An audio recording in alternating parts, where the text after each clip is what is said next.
The Smart Money Woman, Episode 5, hashtag Spending Triggers. I'm gonna say that thing about Shola again. Guys, I feel like I say this every single time Zuri's love interest, Shola, appears, but yo, some just isn't working with him. Consider this scene where he goes to Zuri's office after signing some deal with her boss. It's one of the first scenes of episode 5. He's sharply dressed, he looks good. Come on, look at him. He does all the things that usually work to make us sheep people on TV, except something's just off. It just falls flat, it's bad. Anyway, they flirt, which is an exceedingly generous way of describing whatever stilted interaction they have. Oh, my God. He's so stilted. He's like the black embodiment of the enigmatic, no feelings guys Mills and Bone try to tell us were hot. Like, I support the whole him and Zuri thing, but it's just no chemistry there. God, they just don't inspire hot feelings you should get when watching a budding romance. He asks her out to dinner, and an invitation out has never been so underwhelming, so uninspiring, so mind-numbingly boring. I swear on my third cat, Ginger, I'm not exaggerating. By the way, I came here to ask you to dinner.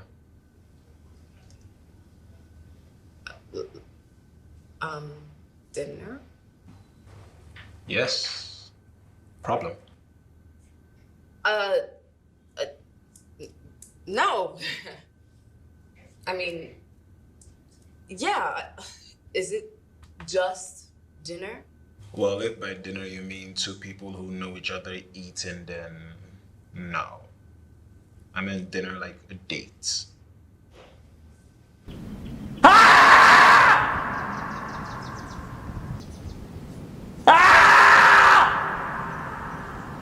If you're Nigerian and you have gist about what was happening there, holla at your girl, huh? Anyway, how was your meeting with Amos today? Oh my goodness. I cannot thank you enough for that meeting. Your reaction is to be expected, but go on. Okay, so we had our preliminary meeting and she is amazing. She's so gracious and so helpful. I mean, we have another meeting and I just realized as we were just talking that there's so much more for me to learn. Trust me, Amos has that effect on everybody, including me. It's great. Yeah, we've known each other a long time and she is actually one of the most brilliant people I know. Oh. Well, I thought I was. Apparently, this guy Shola hooked Zuri up with some sort of financial consultant type person. Am I the only one who feels like they talk too much about finances? Like maybe other couples don't talk enough about it, but they overcorrecting. They overcorrecting. Every interaction they have includes them talking about money. And I know the show is about money, but still. We've all been there. You make a pledge to yourself to take control of your money, and then our best laid plans are quickly disrupted by certain triggers. Triggers that can help us justify and rationalize the behavior with money that is contrary to the goals we've set for ourselves.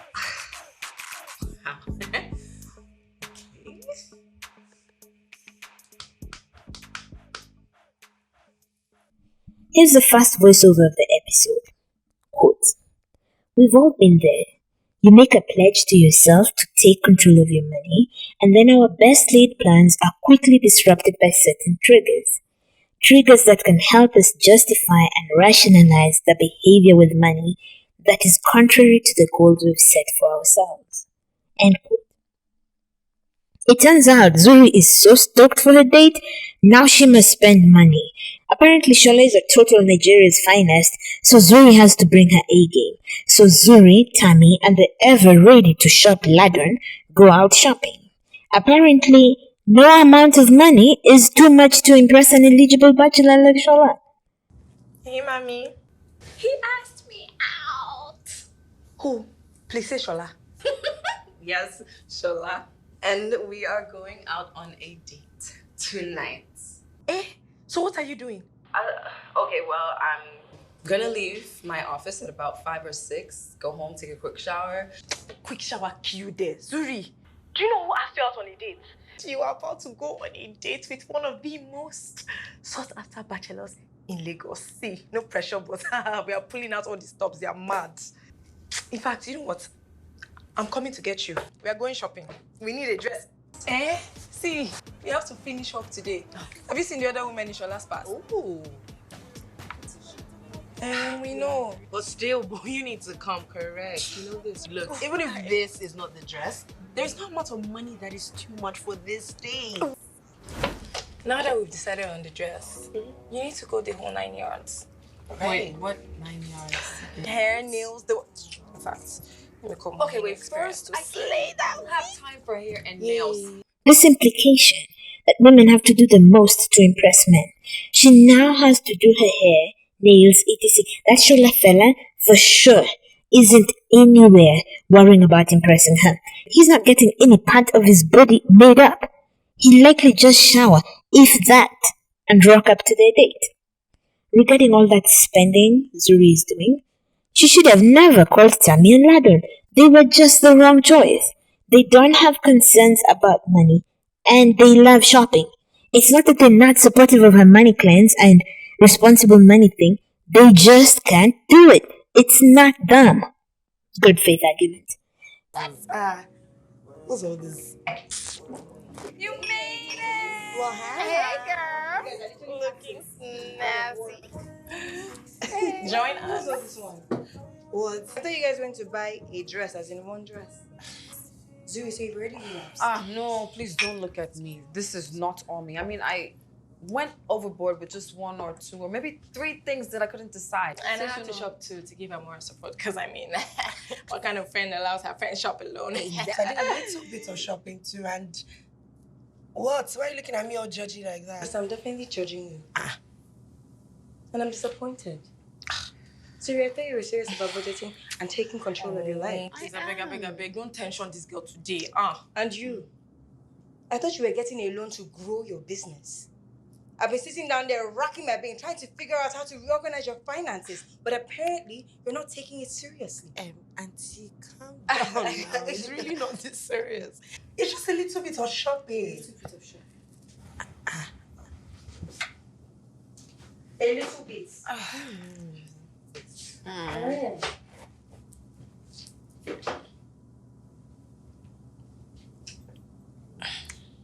Do you know what this could do for your business, Tami? How much you spent on these shoes, do you know what it can do for your business? See, let me tell you. If you're not serious, if you're not taking reorganizing your business seriously, then you need to let me know so I can stop wasting my time. Very busy, you know. What is wrong with you guys? Look, I just came here because I said I would. Zuri, good luck with all of this. I will call you to find out how your date went. And both of you really need to grow the hell up. Are you So you're going? Later, Lara joins them and is disappointed about how much they have spent, especially Zuri. She lectures each of them in a way that's just too much, like, I get it, but they're adults. Don't talk to them like that. The monologue, when Lara walks out upset, is, Can you identify the spending triggers in your own life? Sometimes it's your friends, sometimes it's an event, other times we've set unsustainable goals without acknowledging the money habits that come naturally to us. quote, Can you identify the spending triggers in your own life? Sometimes it's your friends. Sometimes it's an event. Other times we've set unsustainable goals without acknowledging the money habits that come naturally to us. In the spirit of giving Caesar his due, I'll say that that's good advice. Figure out your spending triggers. Do you, for example, spend money when you're happy or sad? At least this is advice you can do something with. Makamba, we really need to start being more responsible with our finances, so we can scale up. Wow. Ma, you say you will not get salary?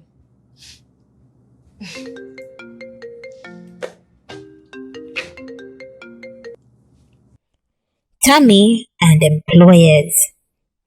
Employers shock me. They astound me. They say some things and I'm like, bitch, do you even hear yourself? Tami, formerly of the purple hair, currently of the dating two men to see which one can financially support her best, tells her only remaining employee after a mass quitting a few days prior that they need to get serious about their finances so that they can scale up. She tells her employee, who she orders around throughout the day, we need to get serious about our finances so that we can scale up. Bitch, is you nuts? Who the fuck is we? Who we? Employees do this shit all the time, talking about with this, with that. Stop that. There ain't no we. This is your shit. You only let me work here so you can exploit me. There ain't no we. If anything, we're enemies. We're on the opposite side of this thing. You're taking advantage of my poverty, my vulnerability, my need to survive in a capitalist society. You're using me. Then you have the nerve to come out here and tell me about us growing this business, us reaching more market, us being more financially responsible, pulling that lie about the workplace being some sort of family? Fuck out of here, you miserable son of a bitch. Fuck you. There ain't no we in this thing. This woman has the nerve to tell her employee that they need to get serious with her finances. A woman who has facials every 2 weeks, wears designer clothes, embodies conspicuous consumption, and is funded by her wealthy father has the audacity to tell her lowly employee about the importance of getting serious about the finances of the business she alone owns. That employee's wage remains the same, whether or not the business grows. You know who gets the glory when they scale up and straighten up their finances? Tami. Then she has the nerve to make it seem like she and that stupid employee who didn't quit with the rest are in it together. Fuck out of here. Making sure the finances are straight is your fucking job, not mine. This is your business. You pay me to sew, and that's what I do. Until the day we become co-owners, you do your shit, and I'll do my shit. A whole trust fund baby, using the deceptive language of we, with her lowly precarious employee. Fucking nuts. After telling her sole employee about how they need to get serious, she gets a phone call from Zuri about her date, and leaves the shop. In fact, you know what? I'm coming to get you. We are going shopping. We need a dress. Makamba, get my bag. Okay. Leaves her employee, Makamba, at the shop to man it alone. Do you think Makamba can just randomly leave in the middle of the day to go help her friend shop for and get dolled up for a date? Do you? No, she can't. Makamba actually works while her boss goes out to just enjoy the day. Then that boss wants to come to you and talk about we. What we? Who we? When you have all the power in this arrangement. Fuck every corporation and employer espousing that we are a family bullshit. We ain't shit. James, a moment in my office, please. I have something to finish. No, it's urgent. Come now.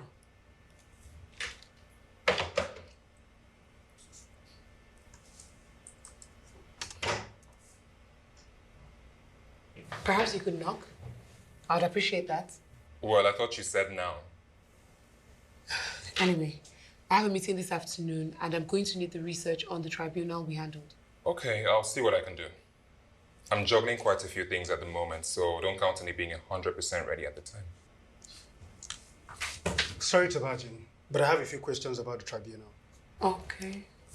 Oh, James, how are you? Fine, thank you, sir.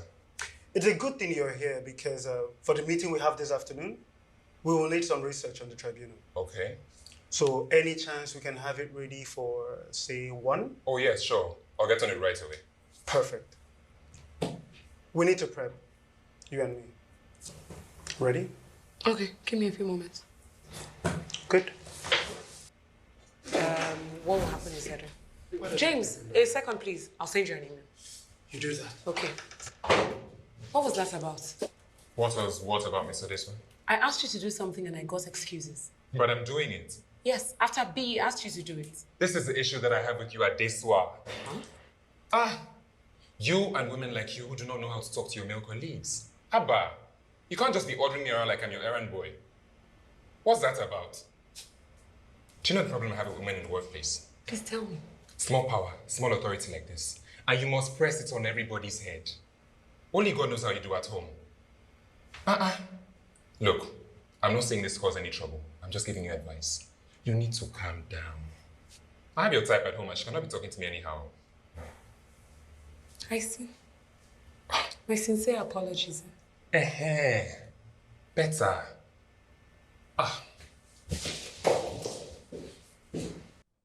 Girl boss feminism. Adesuwa, the married lawyer, has this sexist intern who questions her at every turn but follows the instructions from other men without any protest. Then he proceeds to lecture her about his issues with, quote, women in power. This entire interaction shows the limits of this film's feminism. It's all about the ways men discriminate against and respect women in the workplace. The only discrimination the film cares about is that which affects women in power, upper class women. Discrimination that affects your ability to be a smart money woman. For them, discrimination begins and ends with gender. There's zero engagement with other forms of discrimination and exploitation. No analysis of class, for example, at all. Just zero. Still, we see that Adesuwa is a bad bitch, y'all. She sets up interviews for a paralegal while her sexist paralegal is still working for her. He busts into one of the interviews and is like, why are the people outside saying they're here for an interview for the paralegal position? And she's like, because that's what's up, boy. Then she's like, send the next one in. Like a boss. I volunteer with the Society Against Gender Violence and How can I help you, James? I was just talking to a few people outside and they said they're here for an interview. I was not informed. HR was For what role? my paralegal assistant. But that's my job. Have you forgotten? What? You don't take instructions from women. I've been looking for a replacement for a very long time, and your blatant conduct this morning only confirmed what I suspected long ago. These interviews have been scheduled for a while. So please get out. I'd rather have an assistant who has no problems taking instructions from me. James, please call the next person on your way out. Mercy, we'll get back to you. thank you, ma. Have a good day. You too, ma. Girl boss feminism for sure. But I still love seeing a sexist man brought down a couple of notches.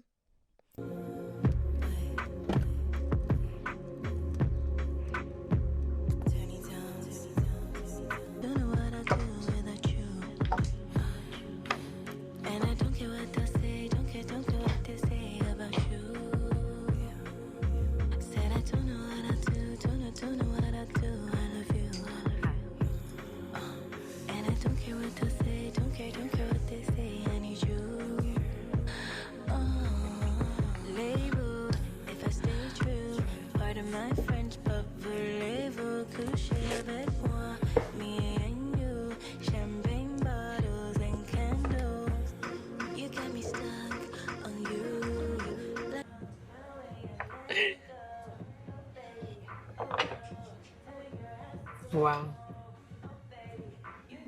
I cannot believe you shut down all of Circa just for this.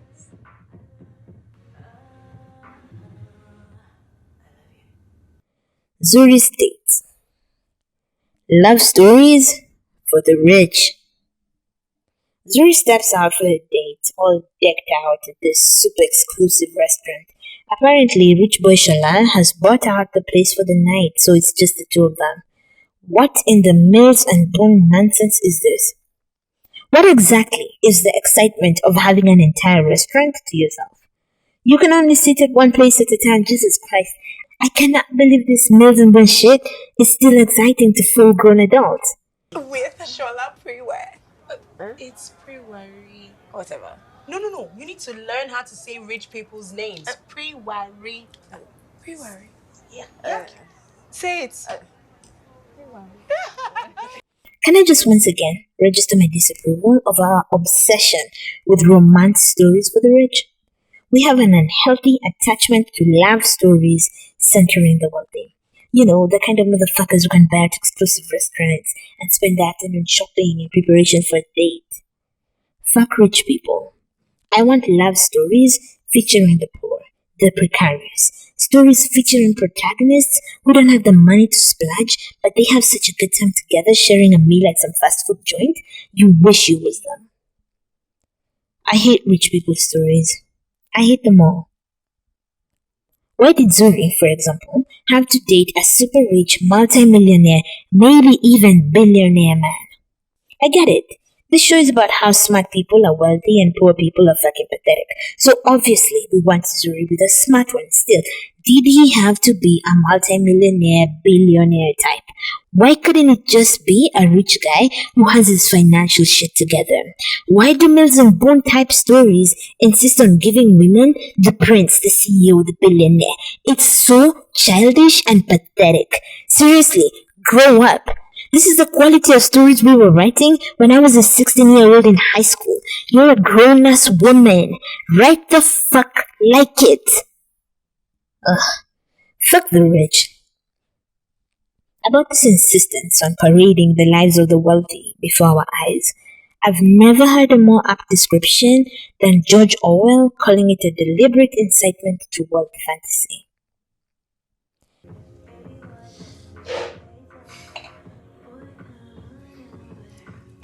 Okay, you really have to stop staring at me like that.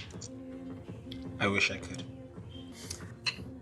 So, when you are not being a workaholic, what do you like to do? Turns out the Shola guy is a workaholic.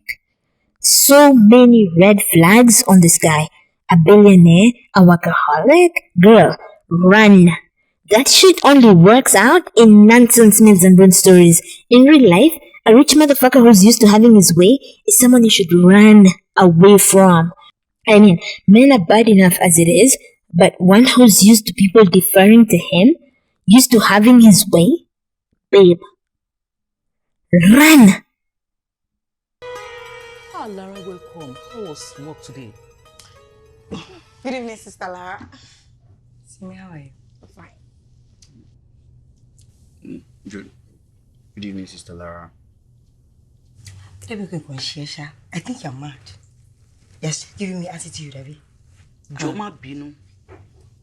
Maybe it's the way we just came. You know, we just came like that or something. No, Mommy, no. I mean, obviously, my house is your house, so... Oh, Lara, you are still very, very angry with us. Am I angry? You are angry. I didn't realize that I was angry, Mom. Oh, Lara, you are angry. It's the way you are talking, and I don't like it. Forgive him and forgive us too, please. Lara and her abusive family.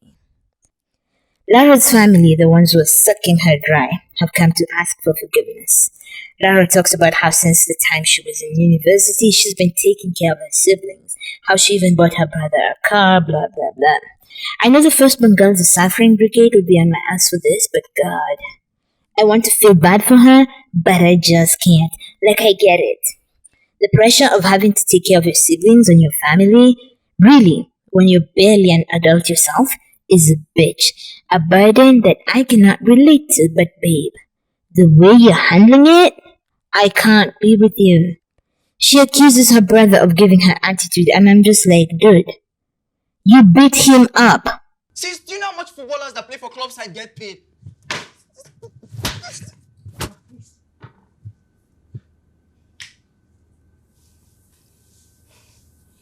I even bought this fool a car. And what do I get for it? Insults and ingratitude.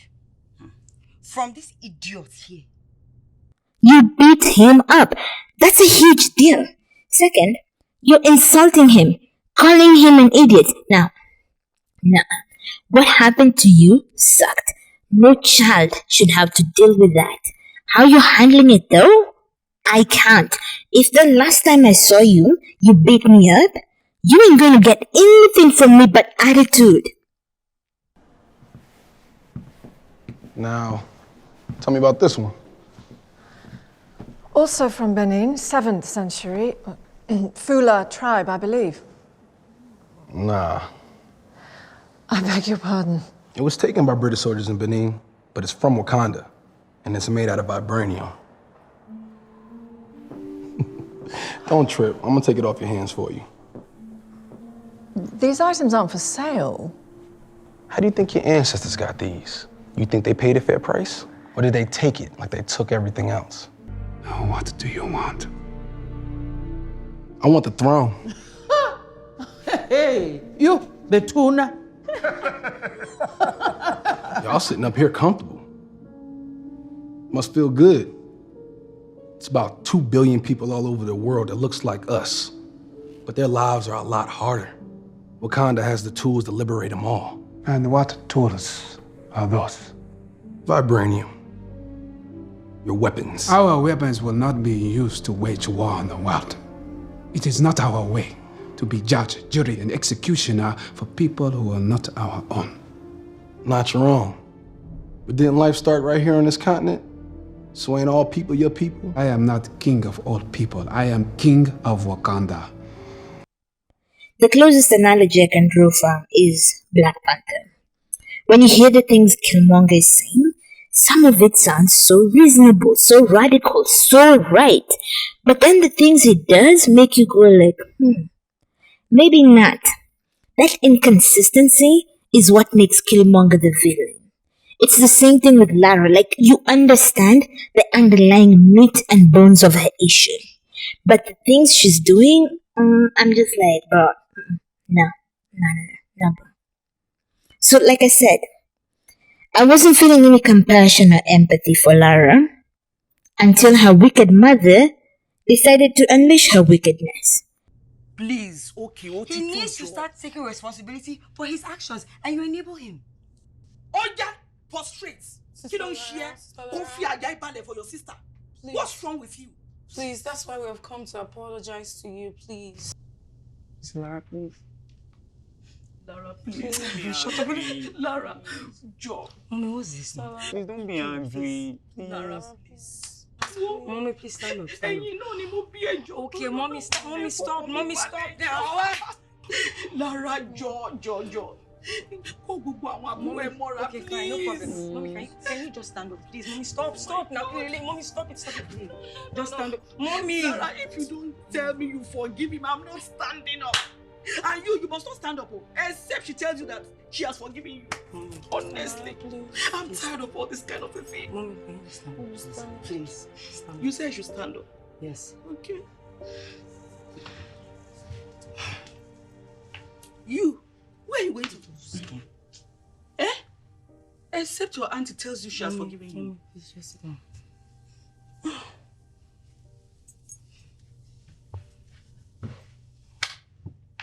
No problem, I'm forgiving him. Thank you, Sister Lara. Thank you. That Lara's mother is horrible. First, she's constantly defending that son and enabling him. Classic mothers of boys nonsense. Then she orders the siblings to prostrate and beg for forgiveness from Lara. Then she joins them in prostrating before Lara. They all prostrate and beg with tears. The whole family. What horrific shit show is this? That's manipulative on her mother's part. That's borderline emotional abuse. You're abusing Lara, and Lara needs to distance herself from this toxicity and abuse. It also feels like something they do often. Fuck them for doing this to her. Fuck that abusive woman. Jesus Christ. Lara does not deserve this. So now Lara is out here begging her mother to stand up. Fuck that woman. Fuck them all. Jesus Christ.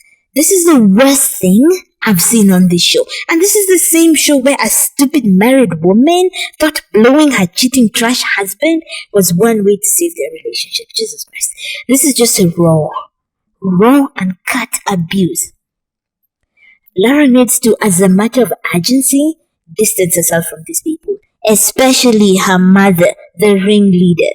She needs to go no contact with her mother, first of all. Pure, no contact. As of now, I'm officially #Team Lara. Her family's dysfunctional as fuck, and they're abusive.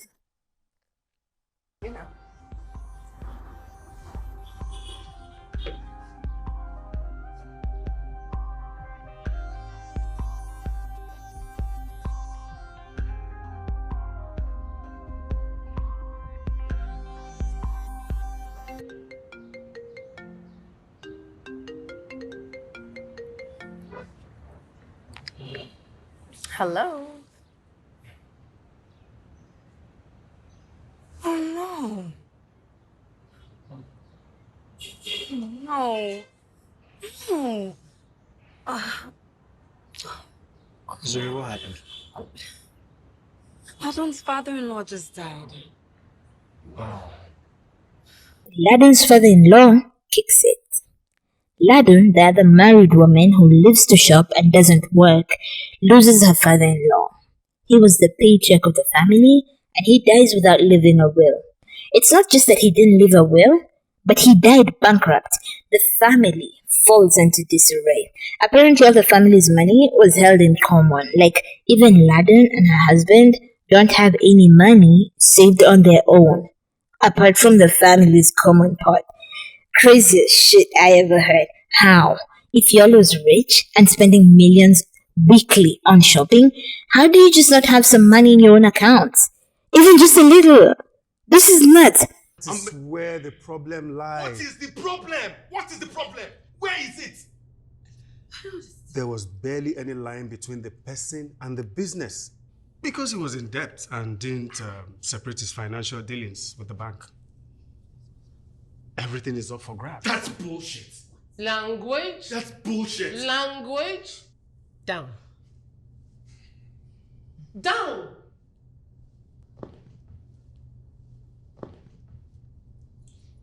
I think you have to take it up with his financial advisors. Hey. What is Hey. he talking? Hold Hey, what is this man saying? Hold on, everybody, please, just... What is this man saying? Calm down. Please, please. Oh yeah, let's calm down.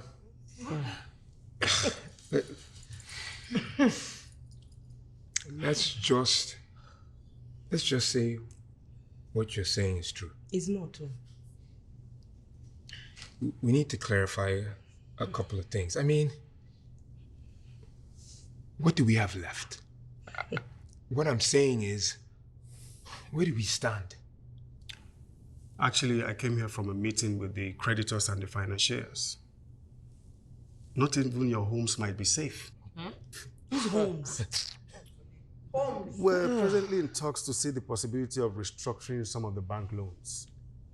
But is it? And as for the rest, I'm afraid we might just have to wait. Family dynamics are insane. One of the dead man's son, I think, loses his shit when the lawyer says because there was no separation of personal and corporate finance, everything is up for grabs by the debtors. The dead man's business was heavily in debt. Upon hearing this, the son says, "That's bullshit." Then his mother's there saying, language, in like the most annoying, most pretentious tone of voice. Plus the way she says down to him as though she were instructing a dog. Another perfect candidate for going no contact with. This insistence on policing people's language, policing their emotional responses to things, is too pervasive and it needs to stop. People choose to focus on language instead of the bigger issue at hand. This man is just learning that they could lose everything, and your problem is his cursing? I see this all the time when oppressed people speak passionately about anything. For example, a woman speaks passionately about the effects of misogyny and curses in her anger. Then people decide to get stuck on the language. We're far too concerned about appearances, and that has to stop. Fuck. In other news, it's crazy how we've been socialized to be secretive with money. I started listening to this Kenyan podcast called the Zuri podcast, hosted by a couple. They talk about how they were socialized differently about money. The guy's family was a standard secretive thing. No open talks about money, no idea what your parents earn, etc. The girl, on the other hand, grew up in a house where it was all about openness. Their parents brought their money together and the family discussed what to do with the money. She had access to her parents' account, etc. For their marriage, they've obviously chosen the second option, which wasn't easy to adjust for the guy, but it's something he appreciates. Maybe it's not so much about succession planning, but about learning how to be open about money. Learn to separate our self-worth from our bank balance. I think a huge part of why people are secretive is because it's embarrassing. There was a whole year where I was working in IT support and earning such a pitiful sum, I couldn't talk about it. I remember talking to a friend and they said something like, how do people even live on under, I think it was like 80K a month? And in my head I'm thinking, how do I even say I don't even earn a quarter of that? Not even half of what you think is pitiful. About that time, my grandfather asked me how much I earn, and I told him 16,000. And he looked at me like, how are you even living on that? Can you have a future on that? And the answer is no. And I know that. And talking about it is embarrassing. It feels like a personal failure. For people who have money, there's this fear of people knowing how much money you got. I know someone who thinks children should never know how much money their parents have because then they won't work hard.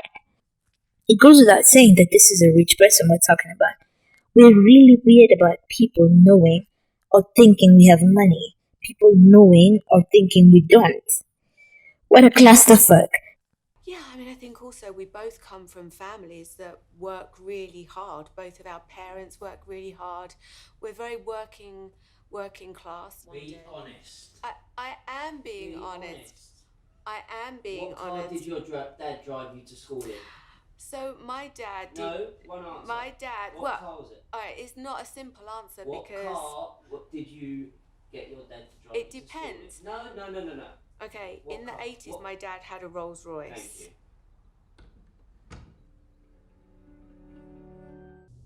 I'm very sorry to say this, but there's no wheel. What? Hey, I beg your pardon. Wait. Now, I don't know why rich people don't do the will thing, but I know why I haven't.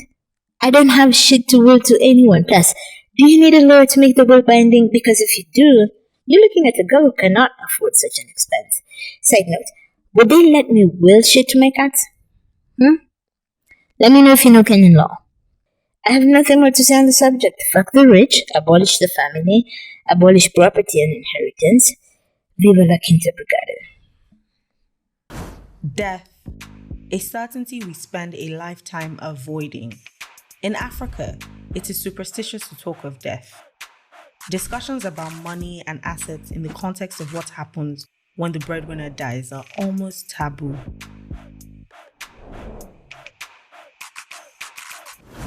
Death, women, and inheritance. The death of Ladun's father-in-law introduces the theme of death, wills, and what happens when the breadwinner, usually the man, kicks it. Here's the voiceover. Death, a certainty we spend a lifetime avoiding. In Africa, it is superstitious to talk of death. Discussions about money and assets in the context of what happens when the breadwinner dies are almost taboo. First, Lara.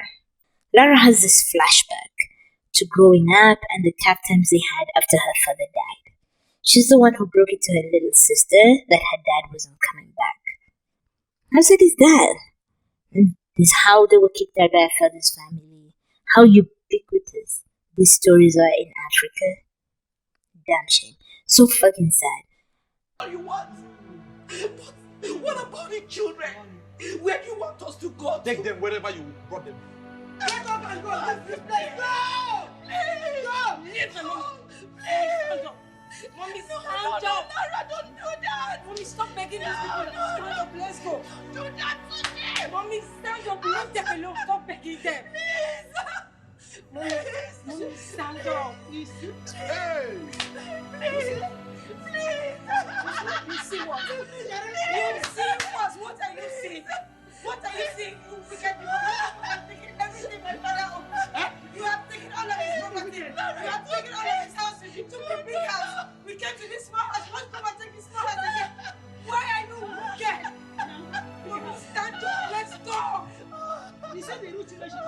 You are wicked. You are wicked people. And if you people will beg, my God is so crazy. It's your house. It's your house. Mommy, let's go. Oh, yes. Let's go. How Lara is such a good performer. The way she cries? Damn. Her mother begging her husband's relatives to just let them stay in the house, and her father's family kicking them out, while Lara is defiant, calling them wicked, and saying she will not beg them. The balls on her. How difficult that must have been for her. How difficult it must be for her bearing the burden of making sure the family is okay, knowing it's all on her. Ah, damn it. No child should have to worry about that. What we need are social programs that work, that support people, an economy that is organized around human well-being. There are far too many stories like this out there. Fuck men, fuck the patriarchy, fuck men's families, fuck them all for doing this to women. Fuck them all. I can't believe Chief Ashon is gone. Very sad. A very jovial and lovely man. A brilliant member of the club. Yes, he was. But I know God will take care of his family. Kilafeshi. Daddy? Hello today. Quick random question. Do you have a will? Tami Lore. Otitu bere. You have come again. What sort of question is that? Iroro wo niyen? Look, my husband will not die in Jesus' name. He will live to declare the works of the Lord in the land of the living. Please, don't come and say negative things here. Death be tiba or will bow. I'm not saying anything. If I may, take it easy. Tami did not mean evil for us. But Tami, why did you ask? I didn't mean anything by it, but I'm just... Anything can happen at any... Anything can happen, Babu. Look, don't invite trouble. Mom, please, I'm not looking for anything. But haven't you heard? The Ashoni family is in crisis. Indeed. We are planning to contribute money so that he can have a befitting burial. Exactly. This one is not about burial. What again? I have worked hard. Your allowances are still there. So you have a will? Ethical will? Èmi kọ will. Èmi kọ will. Will ti báwo? I've always worked hard for this family to ensure that you have a cover. So why do you worry? On Thursdays, I go and play golf. I play squash. I play tennis. And also have my health checked. Exactly. Me too, I'm learning how to swim. Yes. Daddy, I know you guys are very healthy and you'll be here for very long. I'm just saying. Saying what? Just stop there. Look, your friend's father-in-law just died. And the spirit of death is hovering everywhere. Please don't invite it here. Sorry, ma. Don't worry. I'll take care of you, Tami. Mutishishele. I'll take care of it when you get married. Next, Tami. Tami goes home to visit her parents. When she asks her father if he has a will, he says no and tells her not to worry. He assures her her allowance will always be there and he'll take care of her until she gets married. Wow. Yani, you can just say this with a serious face. You move from dependence on one man to dependence on another. God forbid that nightmare scenario. Do you have conversations with your family about money? Are all the adults in the family aware of what assets the family owns and what debts the family is liable for? The closing monologue is about the importance of talking openly about everything, including debts, assets, insurance policies, etc. She asks, does your family talk openly about money, and do all the adults know the assets? I feel like these sorts of questions, this level of openness and discussions, are not possible in a society in which your sense of self is tied to your wealth. If you're only as valuable as your monetary worth, then you'll never have enough money, enough to be open about. If you're rich and your family members are not, maybe you can easily be open, though often there's this fear that people will judge you harshly, expect more from you, and maybe even plan to take you out. If your entire family is wealthy, then financial openness is likely to trigger competition within the group. You ever seen those families where if one sibling buys the latest Mercedes, shortly the other sibling buys the latest BMW?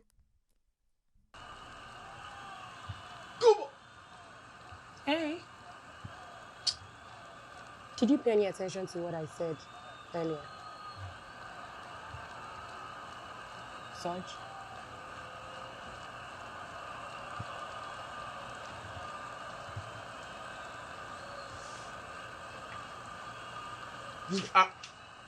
Adesuwa, what's this you are doing now? Sorry, I just want you to pay attention to what I'm saying. Look, Soj, we need to pay attention to separating our business and our personal finances. Is it? Adesuwa, I don't know where all of this is coming from. But when we started the family, we agreed that we would have a joint pot and we spend from the same place. I know, but based on how some business dealings have been going on. You mean on how my business dealings are going, right? Oh, you're tired of your swagger husband spoiling your market, Abby? Haba, that's not what I said now. Adesuwa, I know what this is. You think I'm stupid? I'm not, too. Very soon you will say that we should not have a joint account anymore. I haven't said that. No, not yet. But that's the next thing. You recently got a promotion. You're making more money.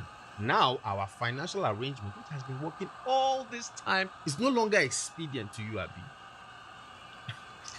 We should separate our finances. Sure on here. Soj, look, what I'm really saying is that if we... Soj. Stop all this, Soj. Soj, how much is it? Soj, is it my money or your money that you're using to buy boxers? Oh, Soj, where are you going? Oh, Soj, where are you coming from? Oh, Soj, this, oh, Soj, oh, Soj, oh, Soj. You know what? You can actually do pretty much whatever you like. Since I have now become a figurehead, let me.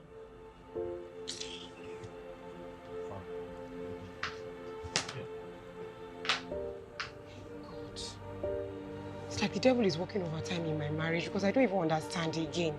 Eh? Soj, I didn't mean to upset you now. I'm sorry. Soj, ma binu now. Soj.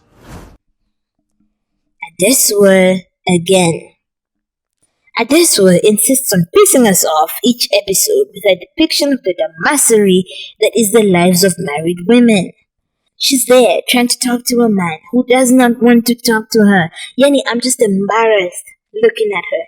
She's talking to him about them being more careful about their finances, wants them to separate their business and personal finances. He says no. They agreed on a joint account. Then does his usual thing where he changes things so that she's somehow the one to blame.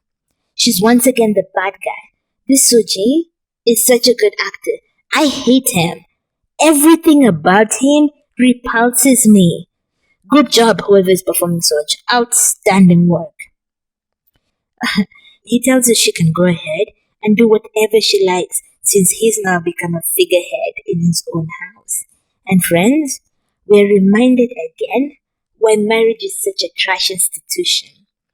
This man is complaining that he is no longer the head of the house. Bitch, if you want to be the head of a house, go get your own house. And no, this is not a class thing similar to that no pussy for broke man thing where a man is somehow an authority in the house only if he brings money. No, that's not what I'm saying. What I'm saying is ain't nobody the head of any relationship I'm in. Fuck you and your head of the home bullshit. Fuck you. I'm the head of my one fucking home. Not fucking loser. The head? Shit. Having a husband is so embarrassing. God. Ugh. That's all for today. Until next time, guys. Remember who you are. Love life. Love people. And stay limited. Bye.